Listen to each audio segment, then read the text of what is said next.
나는 부활이요 생명이니 라는 이 주님의 선언을 지난 시간에는 이미 나으리라 라는 이 시간과 맞물려서 우리가 생각을 해봤습니다.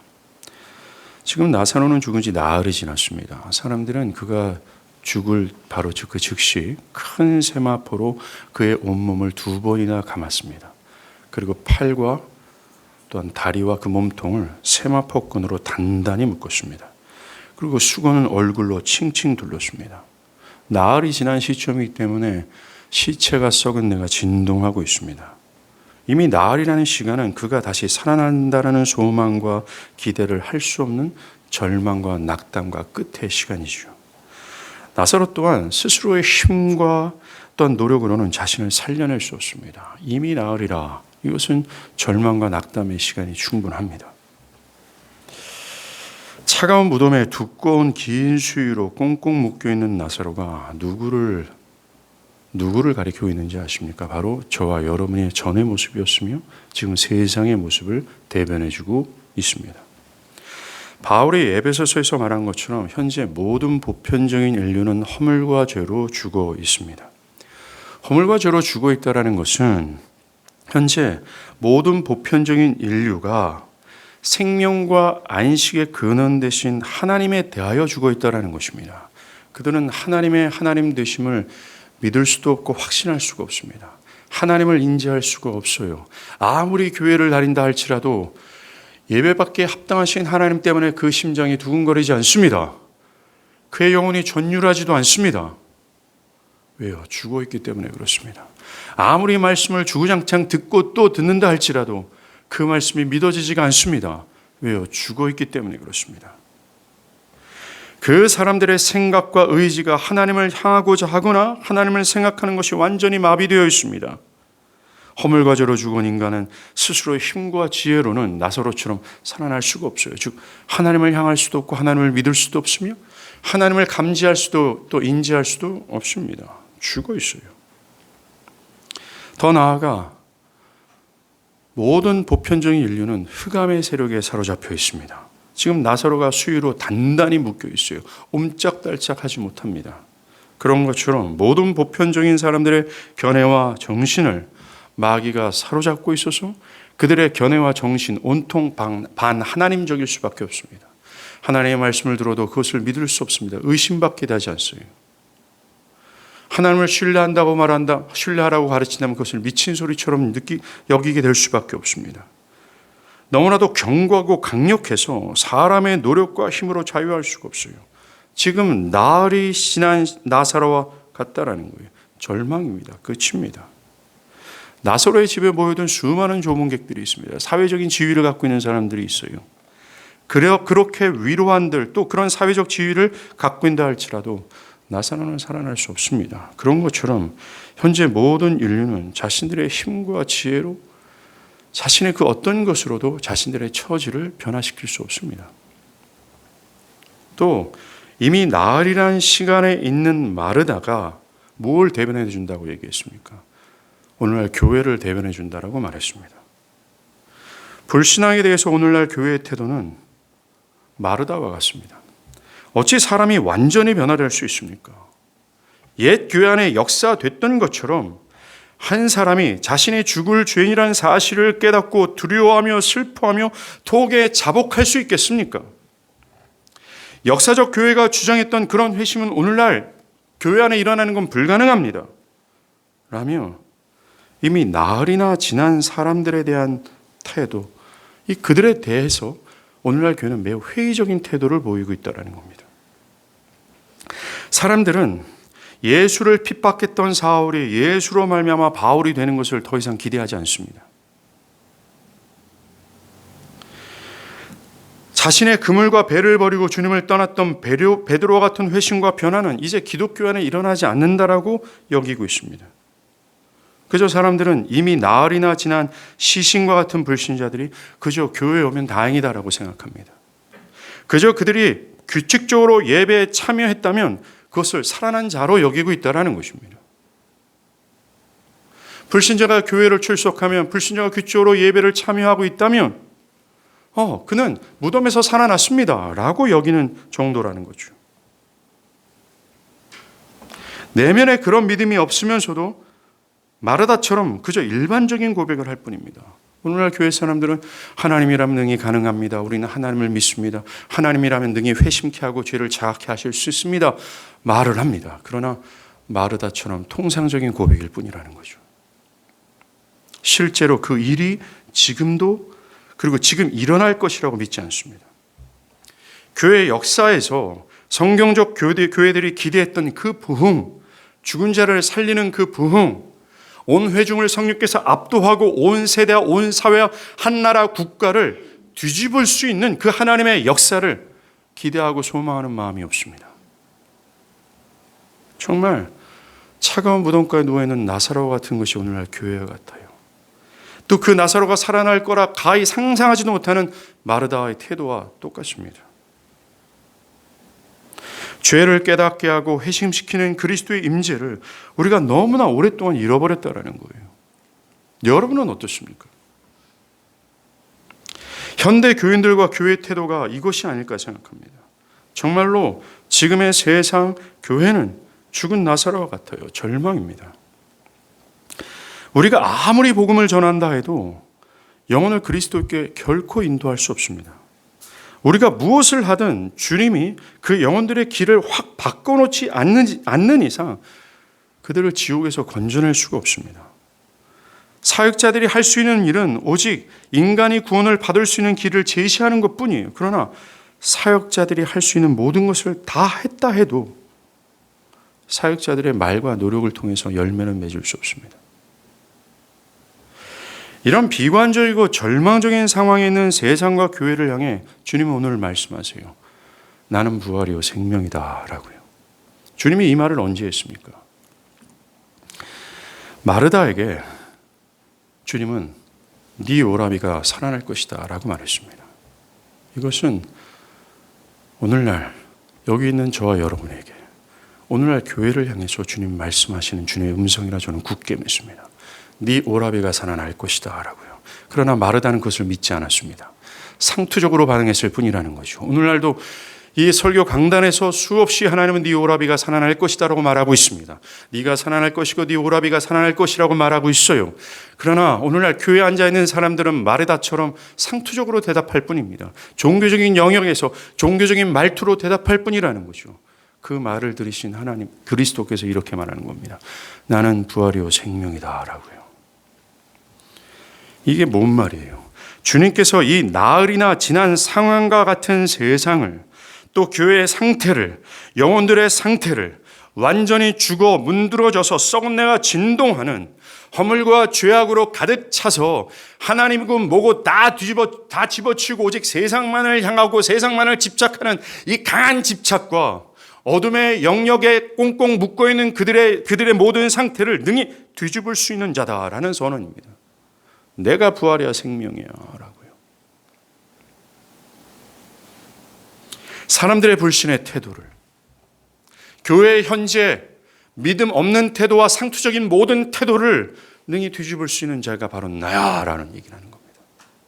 죽은 자를 살릴 수 있는 부활이요 생명이야 라고 말씀하시는 거죠.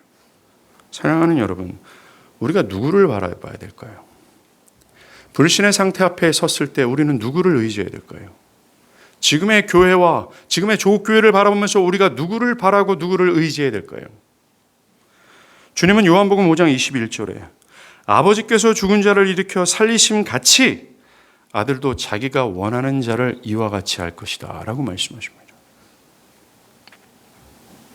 우리는 지난 시간 나는 부활이요 생명이다 라는 이 주님의 선언을 이미 나으리라 라는 이 문장과 맞물려서 생각을 했습니다. 오늘은 나는 부활이요 생명이라는 이 위대한 선언을 27절과 맞물려서 생각을 하고자 합니다. 즉 기독교 신앙이 무엇을 믿어야 하는지, 저와 여러분이 무엇을 믿고 확신해야 되는지, 그 믿음의 푯대요 초점을 오늘 이 선언과 맞물려 생각해 보고자 합니다. 자, 기독교 신앙의 믿음의 초점, 믿음의 푯대가 무엇인지 이것을 위해서 먼저 우리가 지난 시간 이야기했던 에고 에이미의 뜻을 다시 한번 되새길 필요가 있습니다. 25절에 나는 부활이요 생명이니 에서 사용한 나는 무엇이다 라는 헬라어 원어는 에고 에이미예요. 이 나는 무엇이다 라는 이 수로 에고 에이미는 오직 성경에서 하나님에게만 사용한 수로입니다. 영어로는 I am who I am, 즉 나는 스스로 존재하는 자다라는 뜻이죠.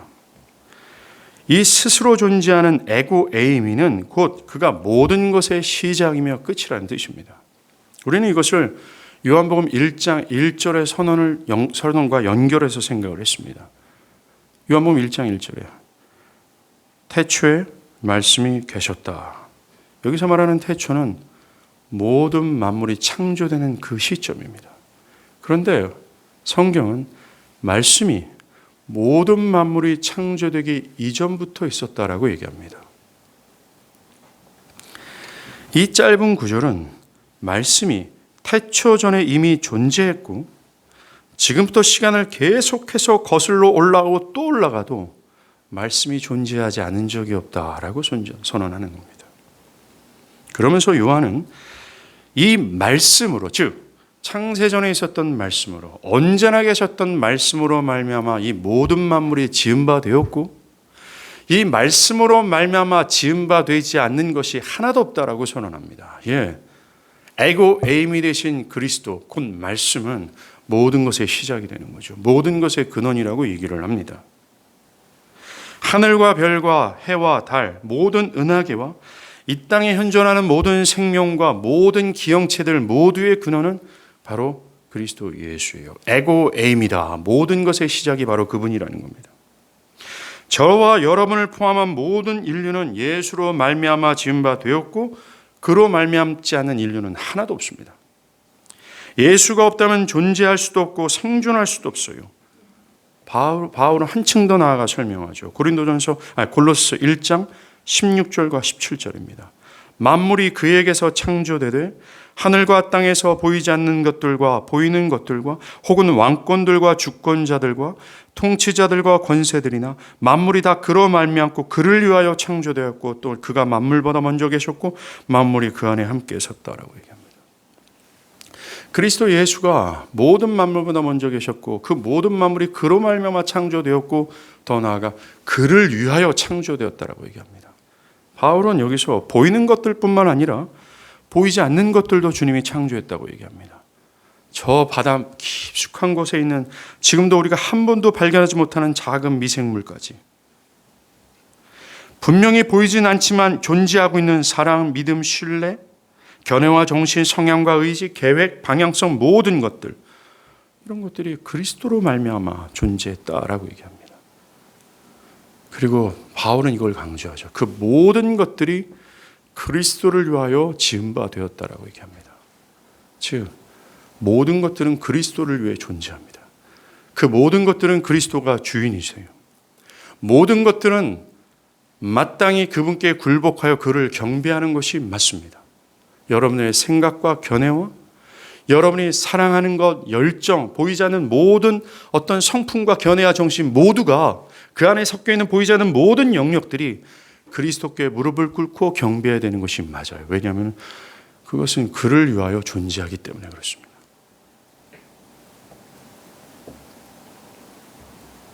이것이 바로 에고 에이미, 내가 바로 그다라는 뜻입니다. 나는 부활이요 생명이다 라고 할 때 부활과 생명을 똑 떼어내고 나는 뭐뭐이다 라는 이 에고 에미의 선언을 통해서 우리는 그리스도가 어떤 존재인지를 밝게 할 수 있어요. 그분은 모든 것의 시작이며 끝이라는 것입니다. 그분은 창조주라는 사실, 그분은 전능하시고 무궁하신 분이라는 사실을 명확하게 알 수 있다는 것입니다. 아까도 말씀드린 것처럼 이 에고 에이미는 오직 하나님께만 사용되는 단어예요.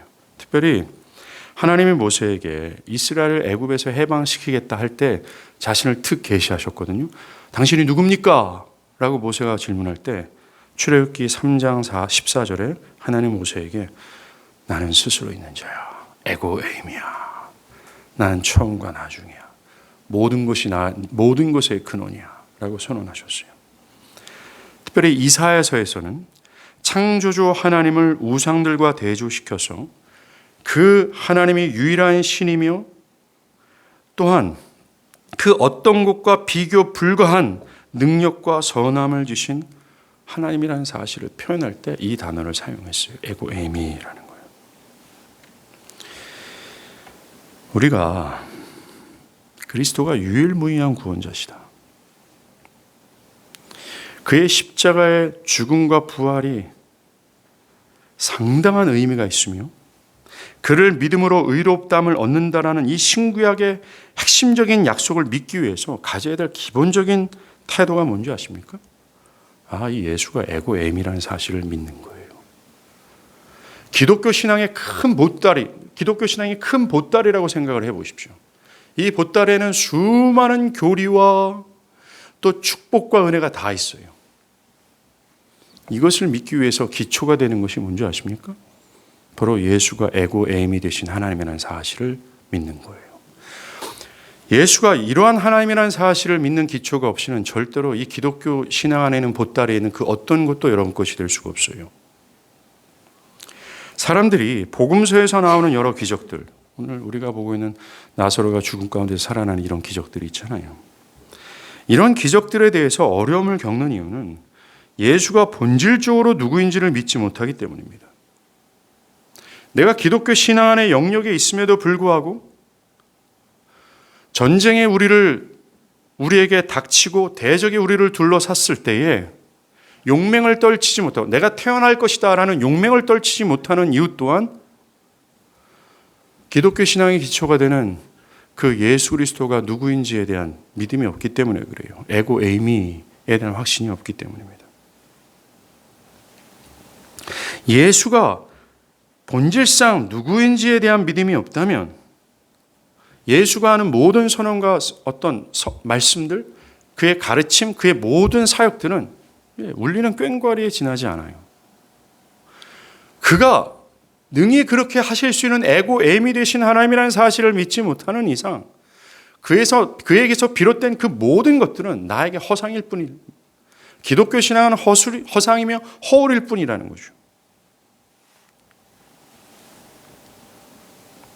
자, 이제 오늘 에고 에임이 되신 그 유일무이한 하나님, 모든 것의 근원 되신 하나님이신 그리스도께서 선언하십니다.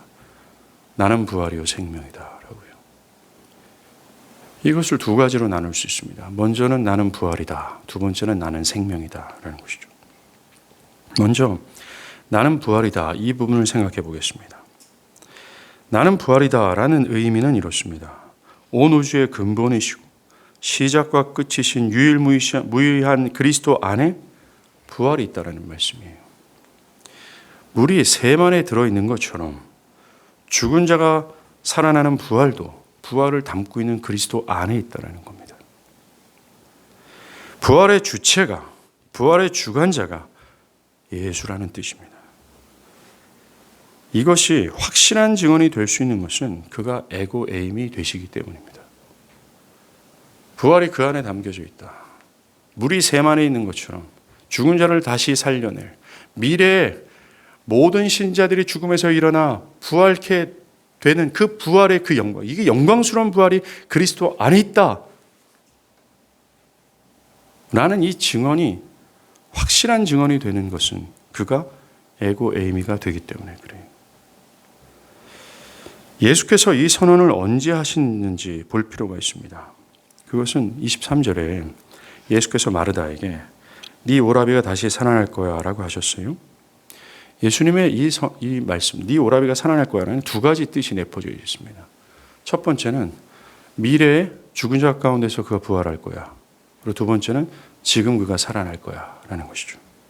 이것에 대해 마르다는 24절에 예 주님 마지막 날 부활 때에는 다시 살아날 줄을 내가 아나이다 라고 했습니다. 마르다는 지금 나사로가 살아날 것이라는 것을 확신하지 못한 채 그 당시에 있었던 부활신앙의 측면에서 그냥 상투적으로 대답한 거예요. 가지고 있는 교리를 끄집어내서 그냥 아무런 믿음과 확신 없이 그냥 그 고백을 해버린 겁니다. 예수님은 이런 막연한 부활 신앙에 대한 그의 태도에 대해, 그리고 그 당시 죽은 자의 부활에 대한 신앙을 가진 자들에게 미래에 있게 될 부활의 주관자가 누구인지를 선언한 거예요. 누가 부활의 주인인지, 누가 그 부활을 주시는 분인지를 말씀한 겁니다. 마르다와 그 당시 사람들의 추상적이면서 모호한 부활 신앙을 깨우고 그 부활을 주관할 에고 에이미가 누구인지를 밝히는 거예요. 바로 나다라고요. 저는 이 시간 여러분들에게, 그리스도를 믿고 있는 여러분들에게 미래에 있게 될 신자들의 부활에 대해서 여러분들이 각각이 어떤 믿음과 어떤 생각을 하는지를 묻고 싶습니다. 마르다처럼 미래에 있게 될 부활 신앙에 대해서 상당히 모호하거나 추상적인 태도를 갖고 있지는 않습니까? 그 부활의 주체가 누구인지, 그 부활의 주관자가 누구인지에 대한 확신이 있습니까? 주님은 나는 부활이다 라고 선언한 이후에 곧바로 나를 믿는 자는 죽어도 살겠고 라고 선언합니다. 그렇습니다. 예수를 믿는 신자는 죽었다가 다시 부활케 될 것이고 그들에게 부활을 주시는 자가 바로 예수라는 선언을 하는 거예요. 부활의 샘물이 바로 예수 자신이고 그 샘에서 부활이 흘러 믿는 자들을 죽음에서 다시 일으킬 것이다 라는 선언입니다. 주님은 능히 그렇게 하실 수 있는 에고 에임이 되신 하나님이세요. 이것의 증명은 즉 뭡니까? 주님이 미래에 죽은 신자들을 다시 한번 부활케 하실 것이다 라는 것을 우리가 어떻게 믿습니까? 이것은 이미 역사적으로 증명됐어요. 그가 부활의 셈이며 부활이라는 사실이 증명됐습니다.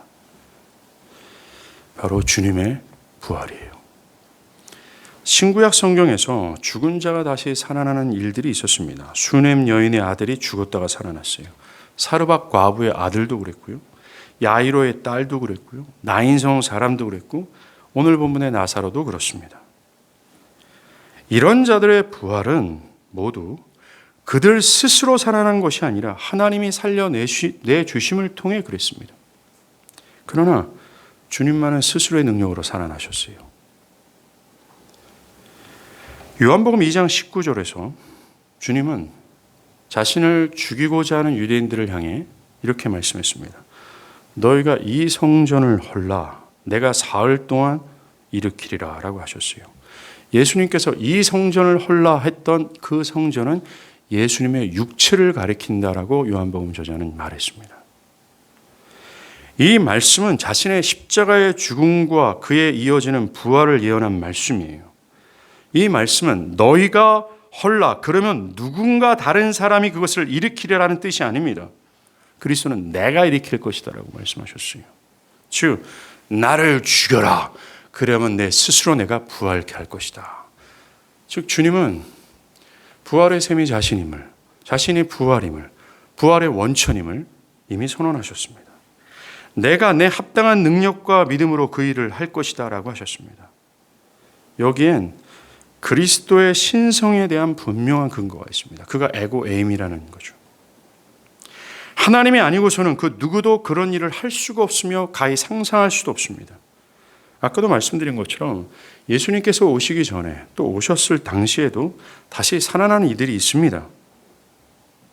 그러나 그들은 스스로의 힘이나 합당한 능력으로 살아난 것이 아니었어요. 오직 능력이 하나님에게서 선지자에게 전이되어 살아난 경우입니다. 그러나 그리스도는 누군가에게 전이된 능력을 통해 살아난 것이 아니라 스스로의 능력으로 다시 산 겁니다. 사르밧 과부의 아들은 엘리야를 통해서, 수넴 여인의 아들은 엘리사를 통해서, 모두 다른 사람들을 통해서 살아났어요. 또한 그들을 살려낸 선지자들도 하나님의 능력이 전이되어 그들을 살려낼 수 있었습니다. 그러나 예수님은 생애 동안에 많은 여러 사람들을 살려내셨습니다. 스스로가 죽어서 무덤 속에 누우신 뒤에 돌이 무덤을 가로막고 군인들이 지키며 어둠의 모든 권세가 붙잡아 두려는 그 상황 속에서 나사로가 무덤에 누워 있는 것과 예수님이 무덤에 누워 있는 것이 그것이 예수님의 죽음에 누워 있는 것이 그림자처럼 보이지 않습니까? 그는 그런 상황 속에서 정복자로서 스스로의 능력으로 다시 살아나셨어요. 스스로의 능력으로. 그리스도는 스스로의 팔의 힘으로 길을 만들어내시며 모든 일을 행하셨습니다. 그리스도는 부활의 능력이며 셈이며 근원이며 주관자예요. 요한복음 10장 18절은 이를 내게서 빼앗는 자가 있는 것이 아니라 내가 스스로 버리노라. 나는 버릴 권세도 있고 즉 죽음을 다스릴 권세도 있고 다시 얻을 권세도 있다. 이 계명은 내 아버지에게서 받았노라. 생명을 내려놓을 권세도 있고 생명을 다시 취할 능력도 예수 안에 있음을 주님은 선언했습니다.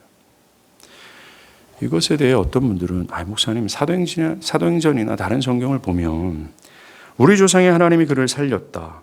하나님께서 그를 예수를 사망의 고통에서 풀어 살리셨다.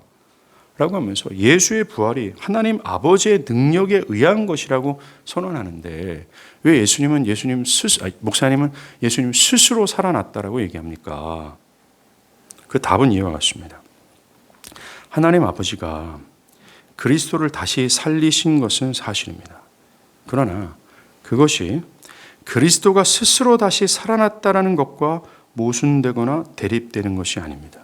예수님은 아버지께서 행하시는 그것을, 즉 아버지께서 죽은 자를 살리시는 그것을 아들도 그와 같이 행할 수 있다라고 요한복음 5장 19절에 말씀하셨어요. 더 나아가 요한복음 14장 10절과 11절에 아버지가 내 안에 내가 그 안에 있다라고 하며 상호간에 내주한다라고 말씀하셨습니다. 그러하기에 그리스도의 부활은 예수 그리스도의 단독적인, 더 나아가 하나님 아버지의 단독적인 사역이 아니었다라는 거예요. 삼위 하나님과 함께 행하신 이 사역을 서로 나눌 수가 없어요. 그리스도의 부활은 삼위 하나님이 함께 행하신 일입니다. 그리스도의 부활 안에는 성부와 성자 하나님이 지니신 하나의 능력만이 역사했다라는 거예요.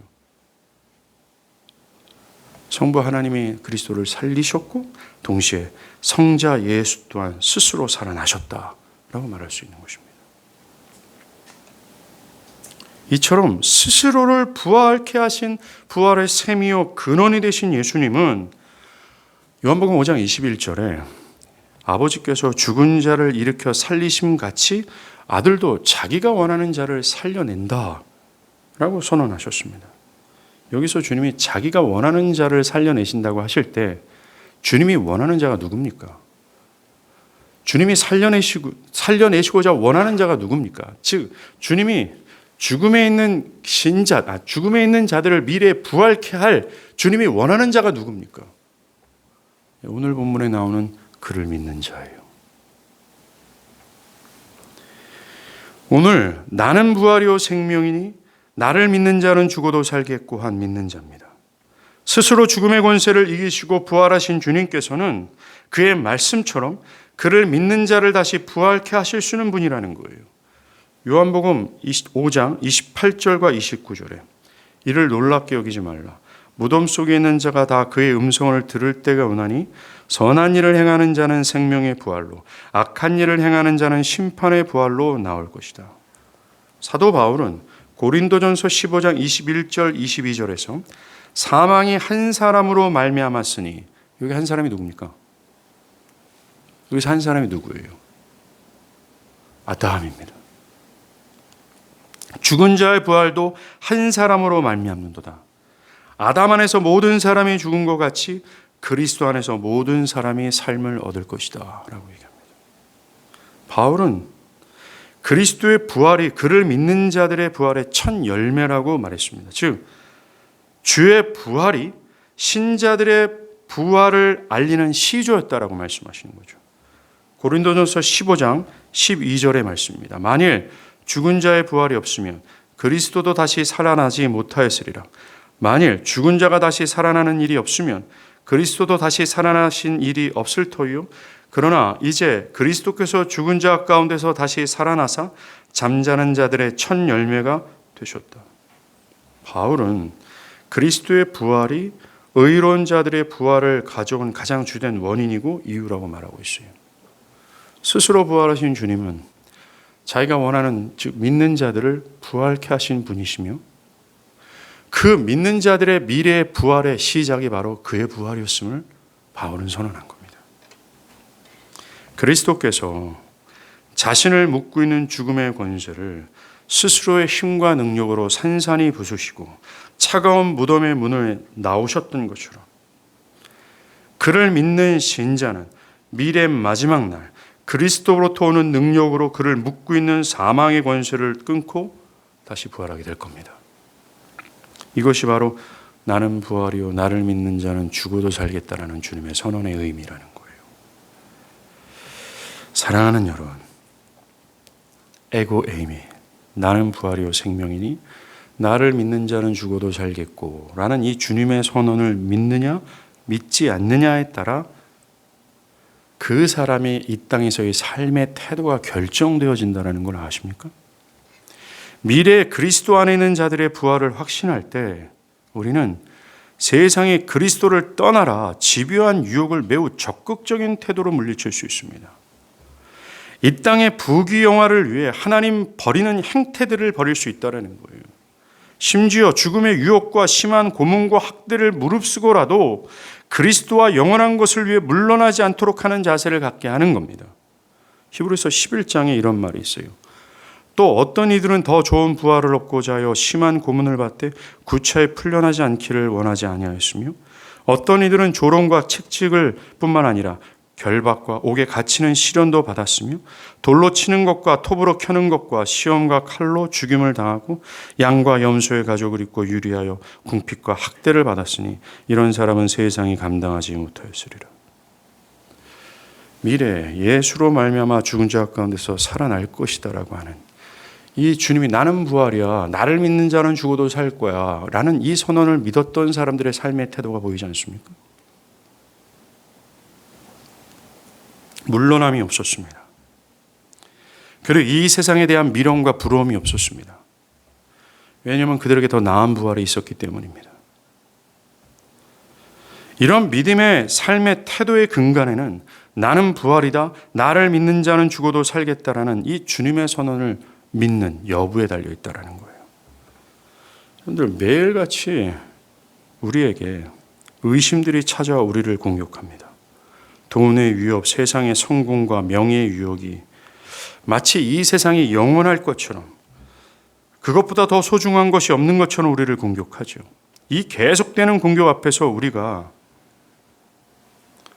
싸울 수 있는 힘의 근원, 바로 이 선언을 믿는 거예요.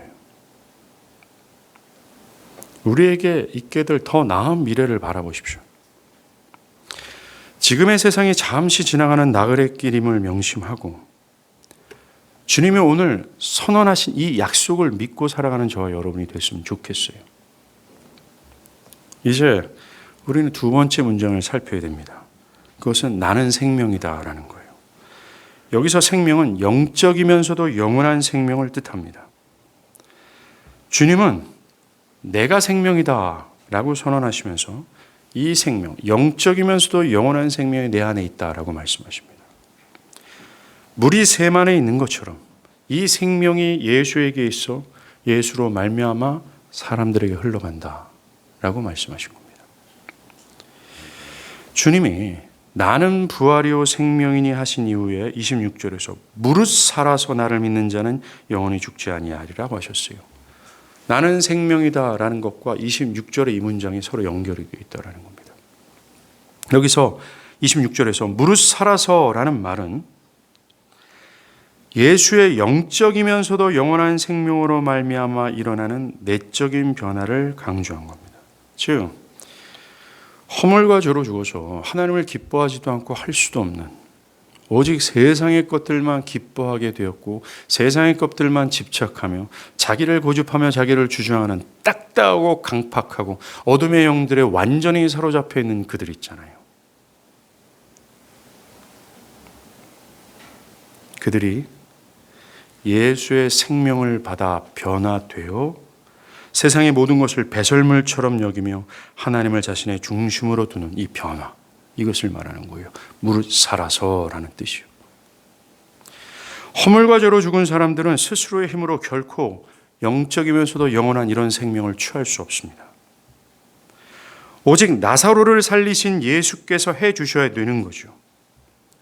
예수를 핍박하고 교회를 잡아 죽였던 사울, 자신의 가치를 그 무엇보다 더 소중히 여기며 그것을 위해서라며 무슨 일이라도 할 만큼 자기 고집으로 똘똘 묻혔던 사울이 한순간에 예수의 종이 될 수 있었던 것처럼, 살아날 가능성이 조금도 없었던 나사로가 예수로 말미암아 살아난 것처럼, 허물과 죄로 죽은 사람들이 살아나는 것은 바로 내가 생명이다라고 하는 그 생명을 담고 있는 예수로 말미암아 되어진다라는 거예요.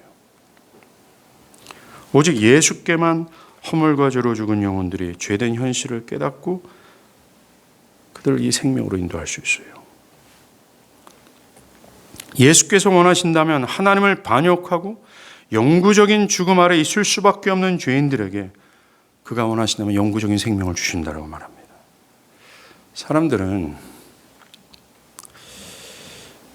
이런 사람들은 기독교 신앙을 가질 만할 수 있지만 저런 사람들은 기독교 신앙을 갖기 정말 불가능하다라고 말합니다. 아닙니다. 모두가 인간적인 견지에서 보면 불가능합니다.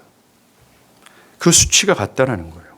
많이 배운 사람이든 그렇지 않는 사람이든, 매우 도덕적인 사람이든 불량자든, 외향적인 성격의 소유자든 내성적이든 모두가 다 불가능합니다. 왜냐하면 모두가 다 나사로처럼 죽어있기 때문에 그래요. 사랑하는 여러분, 죽은 시체가 이쁘다고 살아날 가능성이 있습니까? 이 죽은 사람이 많이 배웠다고 해서 그 사람이 살아날 가능성이 있습니까? 모두 똑같죠. 그런데 생명의 주관자가 원하신다면 그 모든 문제가, 그런 것이 문제가 되지 않는다라고 얘기합니다. 사도행전 3장에서 태어날 때부터 안진병이었던 자가 예수의 이름으로 일어나 다시 걸었던 사건, 사도 베드로는 얘기합니다. 이 사람이 일어난 거 있잖아요. 우리로 말미암아 된 것이 아닙니다. 나사렛 예수의 이름으로 이가 구원을 받았습니다. 사도 베드로는 그가 받은 이 생명이 어디로부터 온 것임을 분명히 말했어요. 예수라는 거예요. 사람이 변화되어 영원하신 하나님을 기뻐하고 그를 순종하게 되는 것, 그것이 영원 무궁토록 되는 것은 오로지 하나뿐입니다. 생명의 주관자이신 예수가 살려내 주시는 것, 그거 하나예요. 돈과 명예를 위해서라면 다른 사람들의 조롱, 환멸, 그런 걸 아랑곳조차 하지 않았던 마태가 어떻게 마태복음이라는 위대한 저자가 될 수 있었어요? 하나님께서 그렇게 하셨기 때문입니다. 여리고에서 가장 불결하고 부도덕한 이 라합이 어떻게 메시아의 반열에 들어갈 수 있었어요? 하나님이 그렇게 하셨기 때문입니다. 그 누구라도 할지라도, 그 어떤 상황과 처지에 있다 할지라도 내가 생명이야 라고 하신 예수가 원하신다면 능히 가능하다라는 거예요. 이 세상이 절망 앞에 서 있습니다. 모든 것이 죽어 있어요. 완전한 죽음, 이미 나으리란 시점에 서 있습니다. 그 누구도 해결할 수 없어요. 성경은 말합니다. 내가 부활이야 하신 예수로 말미암아 될 수 있다고. 그래서 그분이 유일한 소망이라는 겁니다. 그래서 기독교의 복음이 세상의 유일한 소망이며 해결책이며 대안이라고 말하는 거예요. 지금 우리는 나는 생명이다, 무릇 살아서 여기까지 봤어요. 무릇 살아서, 그 다음에 무릇 살아서 나를 믿는 자는, 즉 무릇 영원하면서도 영적인 생명을 그리스도께로부터 받은 자는 어떠한 태도를 취하는지를 말합니다. 바로 그리스도를 믿는 거예요. 믿음이라는 겁니다. 방금 말씀드린 것과 같은 것을 포함해서 26절을 직역하면 이런 겁니다. 하나님을 기뻐하는 영원하면서도 영적인 생명을 가지고 예수를 믿는 자는 결코 죽지 않을 것이다 라고 합니다. 왜요? 그 믿는 자들이 가지고 있는 생명은 어떤 생명입니까? 그가 고안해내고 그가 만들어낸 생명이 아니에요. 내가 생명이다 라고 말씀하신 그리스도의 생명입니다. 그 그리스도의 생명이 어떤 생명입니까? 죽음의 권세를 무너뜨린 생명입니다. 죽음의 세력도 묶어둘 수 없었던 생명이었었어요. 영원 무궁하신 생명입니다. 그러하게 믿는 자가 받은 그리스도로부터 받은 그 생명은 영원 무궁토록 사라지지 않아요. 사그러들지 않는다는 겁니다. 이제 우리는 결론부에 도달했어요. 예수께서 나는 부활이요 생명이니 나를 믿는 자는 죽어도 살겠고 살아서 나를 믿는 자는 영원히 죽지 아니하리라 하실 때 이 문장 속에서, 이 선언 속에서 주님이 가장 강조했던 게 뭘까요? 나를 믿는 자는, 나를 믿는 자는 이란 겁니다. 나를 믿는 자는 죽어도 살겠고 나를 믿는 자는 영원히 죽지 아니하리라. 바로 이겁니다. 요한복음 3장 26절에도 아들을 믿는 자에게는 영생이 있고 아들에게 순종하지 않은 자는 영생을 보지 못하고 도리어 하나님의 진노가 그 위에 머물러 있다라고 얘기합니다. 요한복음 5장 24절에 또 나 보내신 이를 믿는 자는 영생을 얻었고 사망에서 생명으로 옮겼다라고 얘기합니다. 이게 그렇습니다. 주님께서 선하신 그 부활, 미래의 부활과 영적이면서도 영원한 생명을 나의 것으로 취할 수 있는 길은 믿음뿐입니다. 주님은 나를 믿는 자는 이라고 현 시점에서 예수를 믿는 자들은 이미 영생을 얻었다라고 말합니다. 즉 믿는 자는 최후의 심판이나 부활의 생명을 얻게 되는 마지막 날까지 기다릴 필요가 없다라는 거예요. 왜냐하면 믿는 자는 이미 영생을 얻었고 이미 생명으로 옮겨졌기 때문에 그렇습니다. 이 말은 우리의 구원이 오직 믿음 위에 있음을 강조하는 거예요. 즉 내가 믿는다 할 때 그 믿는 즉시 그는 영생을 얻고 부활을 얻게 된다는 겁니다. 주님이 이 말씀을 하실 때 우리의 구원의 근거는 오직 믿음뿐임을 강조하시는 거예요. 믿는 자는 현 시점으로 영생을 얻었다라는 것은 그 사람의 행위를 마지막 날까지 봐서 그를 평가하지 않겠다라는 겁니다. 그 사람의 행위의 옳고 그름을 보고 나중에 이를 살릴 건가 말 건가 결정하지 않겠다라는 거예요. 그 사람의 행위를 한번 봐서 마지막 날 이를 부활케 할 건지 말 건지를 결정하지 않겠다라는 겁니다. 그 사람의 모든 행위를 다 무마하고 오직 현 시점에서 믿는가만을 보고 그 믿음으로 그 현재 시점에서 줄겠다라고 말씀하시는 거죠. 우리의 생명, 우리의 구원의 시금석은 믿음 안에서뿐이에요. 유일하게 믿음뿐입니다. 사람의 인생의 결산을 보지 않는다라는 거예요. 사람의 도덕적인 상태를 보지 않겠다라는 말씀입니다. 행위의 옳고 그름을 보지 않겠다라는 거예요. 영생은 결코 사람의 행위로 불가능하기 때문에 그래요. 사람의 종교적인 열심 뜨거운 경험을 통해서 영생은 불가능하다라는 겁니다. 주님이 영생을 주고 부활을 주는 건 딱 한 가지예요. 믿음이라는 겁니다. 이 믿음이 죄인이 그리스도인이 되는 길이고 미래의 부활과 현재의 생명을 얻는 길이에요. 오직 믿음뿐이라는 겁니다. 그래서 주님은 마르다에게 내가 부활이요 생명이야. 나를 믿는 자는 죽어도 살 거야. 또 살아서 믿는 자는 영원히 죽지 않을 거야. 라는 이 복음을 말씀하신 이유 마르다에게 뭐라고 질문합니까? 네가 이것을 믿느냐라고 말씀하세요. 이 질문에 마르다는 주여 그렇습니다. 주는 그리스도시요 세상에 오시는 하나님의 아들이신 줄을 내가 믿나이다. 가장 정확한 대답을 합니다. 마르다는 이렇게 대답하지 않았습니다. 주님이 마지막 날 죽은 자를 살려내실 겁니다. 죽은 자가 마지막 날 살려낼 것이고 주님의 생명이라면 죽은 자도 벌떡 일어날 겁니다. 라고 말하지 않았습니다. 어떤 사람들은 주님이 네가 이것을 믿느냐? 네가 믿느냐? 정말 네가 믿느냐? 라고 물을 때 어떤 사람들은 주님의 성육신과 십자가의 죽음과 부활을 믿는다 말할 수 있습니다. 어떤 사람들은 기독교의 여러 교리를 믿는다고 답할 수 있습니다. 아니면 부활과 생명이 되시는 주님이 죽어있는 지금의 현실을 능히 바꿀 수 있다고 믿습니다라고 답할 수 있습니다. 마르다는 그렇게 답한 것이 아니에요. 마르다는 기독교의 믿음이 요구하는 정확한 답을 한 겁니다. 기독교가 뭘 믿어야 되는지, 기독교 신앙에서 우리가 바라봐야 될 푯대가 뭔지를 정확하게 대답한 거예요. 바로 그는 그리스도에 대한 믿음을 답했습니다. 그의 인격에 대한 믿음을 고백한 거예요. 지금 여러분, 네가 믿느냐라고 할 때 사실 마르다가 대답한 이 27절의 대답은요, 이 주님이 믿느냐라는 이 문장 구조를 살필 때 엉뚱한 대답을 한 것과 마찬가지입니다. 우리는 기독교 신앙을 어떤 뭐 행위나 여러 가지 것도 대답할 수 있어요.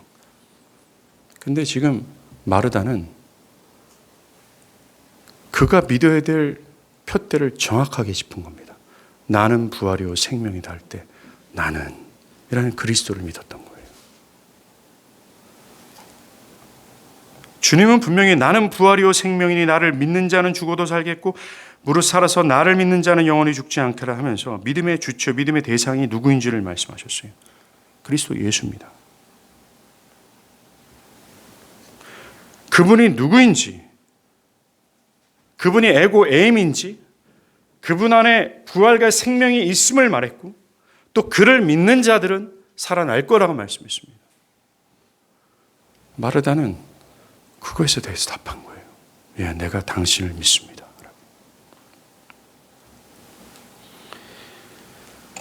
여러분은 그리스도가 예수가 에고 에임이 되심을 믿습니까?